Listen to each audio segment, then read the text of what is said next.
Hi, this is Tutor Nick P, and this is Proverbs 157. The proverb today is, one man's trash is another man's treasure. Okay, let's take a look at the note here.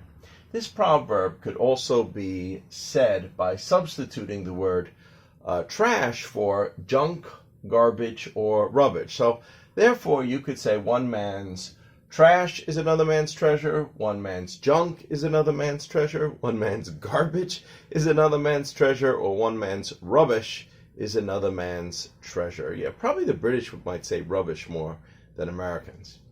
Okay, let's continue. The proverb means that there are many cases or many situations in which what one person considers to be worthless or trash, another person may consider the same thing, the same exact thing, to be valuable or be able to find a good use for. Okay.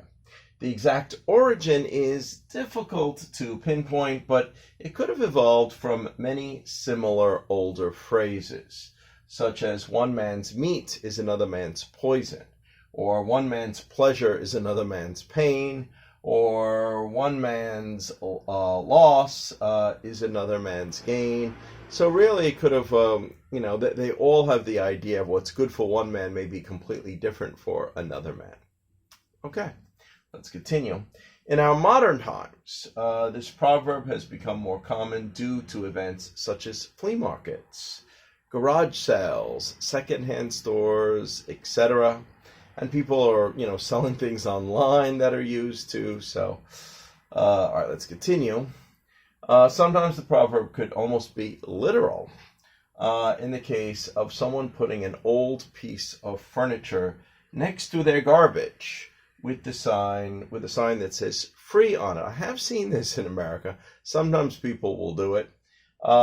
If the condition is not too poor, you never know. Somebody may come by and just pick it up before the garbage man eventually gets it. But somebody might do that. They might put a piece of furniture out there that's not too bad, but they don't want it anymore.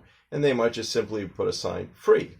And in this case, it's really almost literal. One man's trash is another man's treasure. All right. And here's just several examples of just the way we may use it. Number one, this has an A-B part. Many antique dealers go to flea markets and garage sales in hopes of finding an antique. Yeah, a lot of times people in garage sales or, flea markets, they may be selling something. Sometimes they don't realize the real value of it. And a lot of antique dealers, this is one of their main sources of places to look for antiques. So this is a great example of one man's trash is another man's treasure. Let's continue. Let's look at number 2 here. Some dumpster divers, I think we might have even covered that as a noun phrase, can make a living by finding items in some dumpsters. Sometimes some of the items are not in bad shape. Sometimes people throw away things that's really, it could have been resold.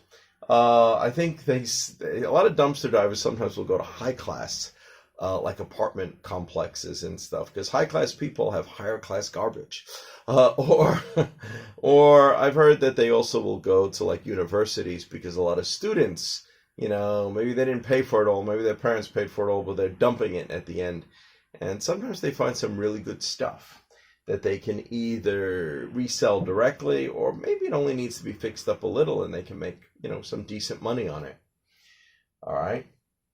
So this is another example of one man's trash is another man's treasure. And the third one here is some sculptors, like, artists, especially artists that work with like metal, will go to junkyards looking for metal that they could turn, into like real art.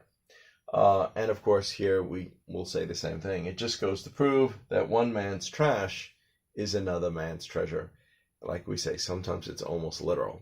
Anyway, I hope you got it. I hope you enjoyed it. I hope it was informative. Thank you for your time. Bye-bye.